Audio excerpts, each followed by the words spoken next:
আপনারা জানেন মা এবং বাবা উভয়ের মর্যাদা বর্ণনা করতে গিয়ে নবী সাল্লাল্লাহু আলাইহি ওয়াসাল্লাম কার মর্যাদা বেশি বর্ণনা করেছেন, বাবার না মায়ের? মায়ের। তাহলে এখানে নারীকে নবী সাল্লাল্লাহু আলাইহি ওয়াসাল্লাম অগ্রাধিকার দিয়েছেন। এবং নবী সাল্লাল্লাহু আলাইহি ওয়াসাল্লামের কাছে যখন সাহাবী জিজ্ঞাসা করেছেন, ইয়া রাসূলুল্লাহ আবার রোমান, আমি কার সাথে বেশি সদাচরণ করব? নবী সাল্লাল্লাহু আলাইহি ওয়াসাল্লাম বলেছেন উম্মাক, তোমার মায়ের সাথে। এরপরে আবার সাহাবী জিজ্ঞাসা করলেন, এরপর? তিনি বলেছেন এরপরও তোমার মায়ের সাথে।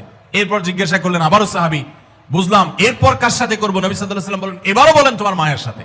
তারপর যখন সাহাবী জিজ্ঞাসা করলেন চতুর্থবার, তখন বললেন তোমার বাবার সাথে। তার মানে তিনটা পুরস্কার যদি থাকে, gold medal, bronze medal, silver medal, এই সব মেডেল পুরস্কারগুলো একেবারে প্রথম, দ্বিতীয়, তৃতীয় সব পুরস্কারগুলো নবী সাল্লাল্লাহু আলাইহি ওয়াসাল্লাম দিয়েছেন মাকে, আর 4 নম্বর সান্ত্বনা পুরস্কার দিয়েছেন বাবাকে। তাহলে এখানে মায়ের মর্যাদা বেশি দেওয়া হয়েছে না বাবার মর্যাদা বেশি দেওয়া হয়েছে? দিনের আলোর মতো পরিষ্কার। একজন মুসলিম নারীর জন্য কি এটা আনন্দের বিষয় নয়?